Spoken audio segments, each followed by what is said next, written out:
ఒకరోజు ఇబ్బంది పడుతుంటే నేను అన్నా, సార్ అక్కడికి వెళ్ళే వాళ్ళు ఏదో అన్ని తగ్గిస్తారట, ఒకసారి వెళ్దామా సార్ అన్నా. మంత్రి గారి ఆశ్రమానికా? కానీ అక్కడ మంత్రి గారు అని తెలియదు, నాకు తెలియదు. తెలియదు. అయితే మేము తీసుకెళ్ళాం, ఇద్దరు వెళ్ళాం.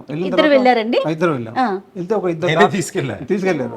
ఓకే. అయితే నాకు నమ్మకం లేదు, నేను పెద్ద ఫ్రూట్స్ లో నేనే పెద్ద టాప్, నేను రైతుని, నాకు తెలియదు ఇలా అనుకున్నాను నేను. కాదండి, ప్రభాకర్ గారి కోసం మీకోసం కూడా కలిపి వెళ్ళారు. నేను చేయలేను, నాకు అర్థమైంది, ఆ తిండి నేను తినలేను. తర్వాత ఈయన్ని తీసుకెళ్ళా. తీసుకెళ్తే నేను చెప్పాను కదా, ఈయన చాలా పట్టుదలగా ఉండే మనిషి అని. వాళ్ళు ఏం చేస్తారులే ఈయన మాత్రం అన్నట్టు క్యాజువల్ గా చెప్పారు. అయితే అప్పుడు వాళ్ళు అక్కడ చిన్న ఇది జరిగింది వినయ్. ఇక్కడ ఏమైందంటే, వాళ్ళు నీకు గుర్తులేకపోవచ్చు, అప్పుడు ఏం చేశారంటే, వాళ్ళు మీ ఇద్దరు డాక్టర్లు ఉన్నారు అక్కడ, వాళ్ళు ఒక రాసి ఇచ్చారు, ఒక 150 రూపీస్ ఫీజు తీసుకొని ప్రాబ్లమ్స్ అన్ని చెప్పాం. ఏం లేవు, నాకు ఇవన్నీ చెప్పాను. చెప్తే వాళ్ళు ఏమన్నారంటే, 1 month లో మీకు రిజల్ట్ తెలిసిద్ది, కానీ మీరు చేయరు, సినిమా వాళ్ళు వేస్ట్ ఫెలోస్. ఒక్క చేసింది నాగబాబు గారు, అంతకన్నా స్ట్రిక్ట్ గా పవన్ కళ్యాణ్ గారు చేశారు.